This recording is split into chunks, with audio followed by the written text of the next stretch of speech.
Təklif edilən qanun layihəsi hərbi xidmət keçmə haqqında əsasnamənin və hərbi vəzifə və hərbi xidmət haqqında Azərbaycan Respublikasının qanunun təkmilləşdirilməsi məqsədi ilə hazırlanmışdır. Məlum olduğu kimi, hərbi qulluqçular xidməti vəzifələrini yerinə yetirərkən müxtəlif risklərlə üzləşirlər. Xidməti fəaliyyəti ilə əlaqədar olaraq döyüş əməliyyatları və digər fövqəladə hallarda xəsarət almaları, yaralanma, kontuziya, travma və s. hallar baş verə bilir. Belə vəziyyətdə hərbi qulluqçuların şəxsiyyətinin operativ qaydada müəyyən edilməsi və onlara tibbi yardımın vaxtında və düzgün göstərilməsi, xüsusilə qan qrupu barədə məlumatların mövcudluğu baxımından həyati əhəmiyyət daşıyır. Bu baxımdan hərbi qulluqçuların beynəlxalq təcrübəyə geniş tətbiq edilən və effektivliyini sübut etmiş mexanizmdən, fərdi identifikasiya ilə təmin olunma üsulundan istifadəsinə zərurət vardır.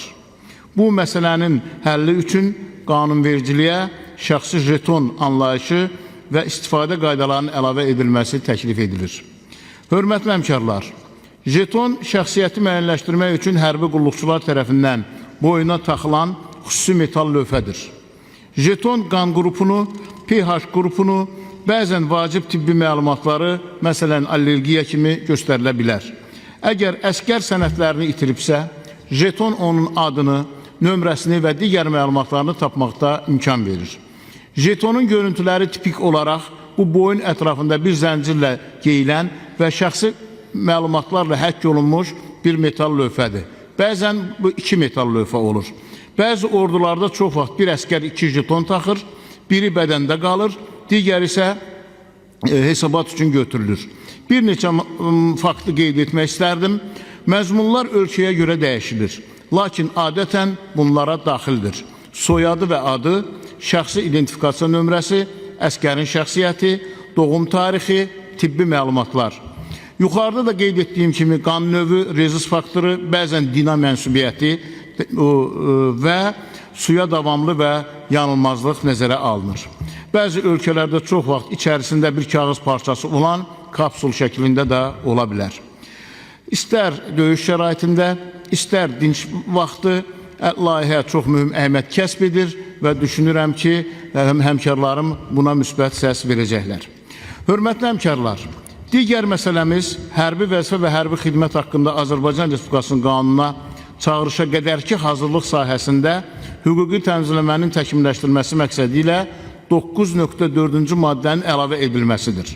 Bu sahədə vahid və sistemli qaydaların müəyyən edilməsi, həmçinin həmin qaydaların təsdiq mexanizminin dəqiq tənzimlənməsinə ehtiyac vardır. Layihədə gənclərin çağırışa qədərki hazırlığının təşkili və həyata keçirilməsi ilə bağlı əsasnamənin müvafiq icra hakimiyyəti orqanı tərəfindən müəyyən edilməsi nəzərdə tutulur. Bu yanaşma idarə etmədə çevikliyin, operativliyin artırılmasına xidmət etməklə yanaşı, aidiyyatı dövlət orqanları arasında səlahiyyət bölgüsünün daha aydın müəyyən edilməsinə, məsuliyyət mexanizminin gücləndirilməsinə və çağırışa qədərki hazırlığın keyfiyyətinin yüksəldilməsi üçün əlverişli şəraitin yaradılmasına imkan verəcəkdir.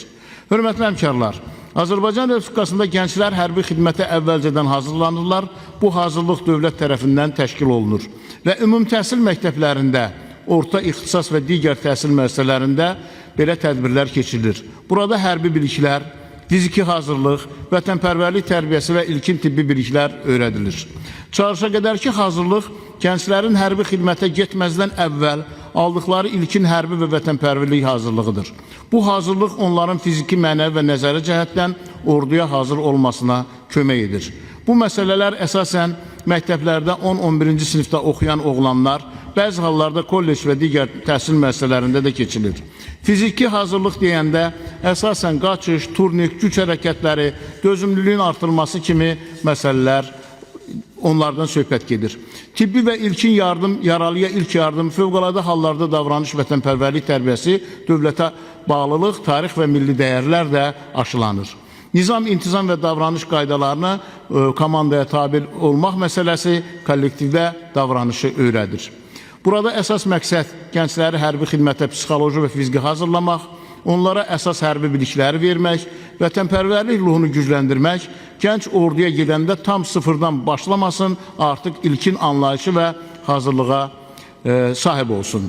Hörmətli həmkarlar, eləcə də təqdim olunan layihədə bir sıra texniki xarakterli dəyişikliklər var, sizə təqdim olunub. Layihə Müdafiə Təhlükəsi və Korrupsiya ilə Mübarizə Komitəsində müzakirə edilib, birinci oxunuş üçün plenar iclasa tövsiyə edilib. Səs verməyinizi xahiş edirəm, diqqətinizə görə təşəkkür edirəm.